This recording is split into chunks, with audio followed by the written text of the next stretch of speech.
Ladies and gentlemen, today we talk about this legendary wrestler, Jake the Snake Roberts.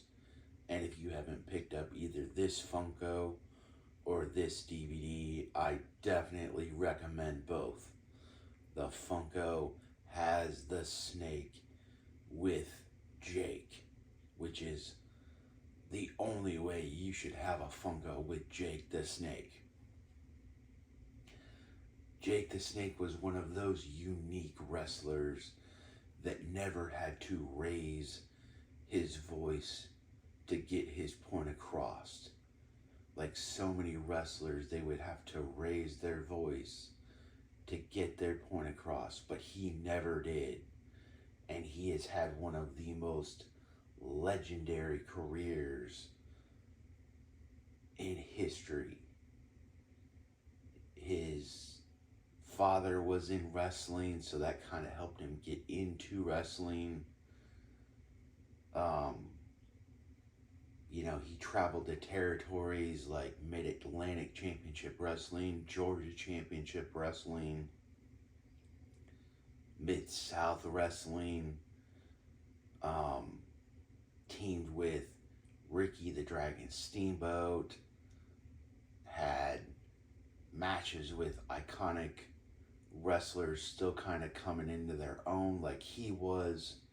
He actually invented the DDT on accident because his original finisher was a running knee drop, which became one of his signature moves, like his short arm clothesline. And then after he named the DDT, because he was the one that invented it, he had to give it a name. So the word DDT comes from a rat poison, which some people may not know.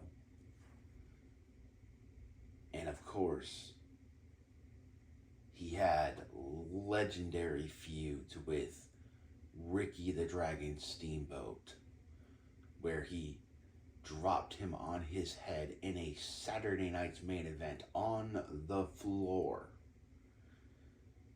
And he vehemently protested that because he knew Ricky the Dragon Steamboat wouldn't be able to block the DDT and keep himself safe. And he was right. When he dropped Ricky the Dragon Steamboat on his head at a Saturday night's main event, it knocked Ricky the Dragon Steamboat unconscious. Think about picking up 285 pounds worth of dead weight and trying to get him from the ringside area back into the ring, which was no more than 6 inches away. But that's still very difficult to do. But of course, that feud was legendary. He had a feud with the Honky Tonk Man, which culminated in a match at WrestleMania 3. He had a feud with Ravishing Rick Rude when Ravishing Rick Rude was going after his wife at the time. That was a great feud. He had an amazing feud with the $1 Million Man, Ted DiBiase, where he stole the $1 Million Championship and put it in the bag with the snake. Of course, nobody's going in the bag to get the belt because they're not stupid, because Damien's in the bag. Of course, he had that iconic moment where Earthquake tries to kill the snake, and of course the snake's not actually in the bag. They put like a hamburger meat or something else in there because of course human animal rights will not let you actually kill an animal. So they had to prove that the snake wasn't in the bag and then show the animal control humane rights people that the snake was still in the bag and alive after the angle.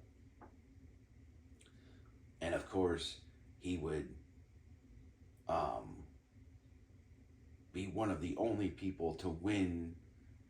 Possession is 9/10 of the law. Win the $1 million championship. Of course, he would be one of the names added to the legendary Undertaker streak as well at WrestleMania 8, which would unfortunately be his last match in WWE. Also had a very underrated feud with Rick the Model Martel, culminating at WrestleMania 7 in a blindfold match, which was very good and entertaining. Of course, both wrestlers could see each other because there was holes in the mask, but they played that match very well, and it was very well orchestrated. And of course, everybody remembers the Cobra biting Randy Savage at at Survivor Series 91, and then culminating in a match at this Tuesday in Texas. And then, of course, after WrestleMania 8, he would jump to WCW and have like a very short run but very notable feud with Sting. And that would culminate in a coal miners match at Halloween Havoc of that year. Overall, he had a great career. I mean, he had he had his own interview space with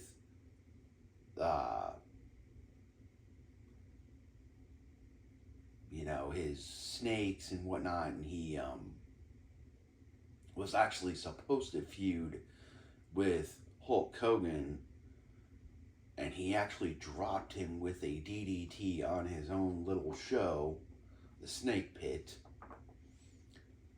and the crowd, instead of chanting for Hogan, chanted DDT. And that wasn't the reaction that they wanted. So unfortunately, he never got that big money run with Hogan, even though they were selling out buildings, because they tried it for a couple of nights and they were selling out everywhere. Oh, that doesn't work for me, brother, because they're not cheering for me. But I mean, Jake the Snake had a legendary career. And of course, he came back in the mid 90s, had matches with Stone Cold Steve Austin, Jerry the King Lawler, did some run-in work with ECW, had a match with ECW. And like most wrestlers of the 80s, kind of hit rock bottom. But thanks to Diamond Dallas Page and his DDP yoga, got Jake back to where he is today.